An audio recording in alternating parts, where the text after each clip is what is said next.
What was my life like before I became a leader?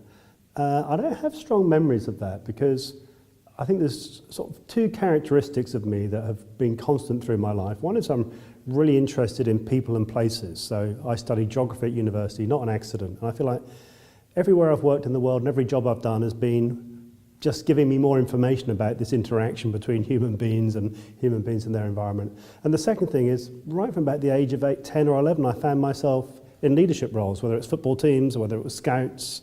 So I feel like I've been on the same journey from a very, very early age, although hopefully got more competent at it as time has gone by.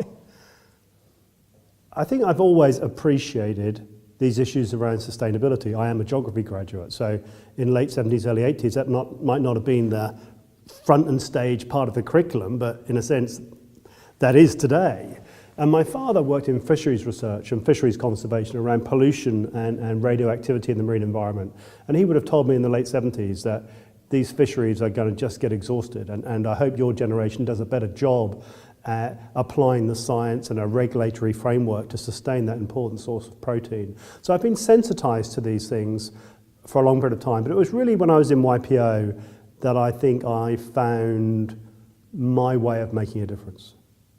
Well, what I found when I started to give up more of my voluntary time to member governance in YPO, what motivates me was YPO is a really smart organisation if the member engages, and particularly if the member and their partner engages.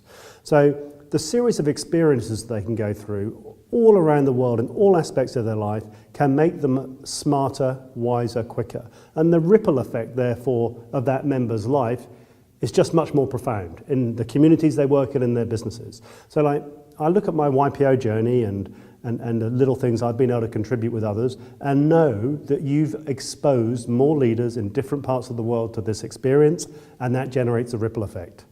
No one else might see that cause and effect, and it's quite indirect, but I think actually in a very subtle way, YPO is a much more powerful force for change than most members recognise at any instant of their sort of member experience. Well, when I was first sort of introduced to YPO, a forum colleague had been asked, American colleague called Richard Greco, asked to look at membership development in Europe. I said, hey, you've just arrived in London, what do you know about Europe? How are you going to get your head around that? In that sort of rather cynical, critical British way. So he said, well, why don't you do it? And it was really clear that particularly in Eastern Europe, you were 10 years after the demise of the Soviet Union, you've got a first generation of entrepreneurs emerging, and they were hungry to have an organisation that would help them engage with CEOs from different parts of the world. So that's when I first realised, oh, I can make a contribution here, not so much about getting more members in France, Germany or the UK, but taking this really smart organisation to countries in Central and Eastern Europe that would never have had that type of leadership development experience that YPO has to offer.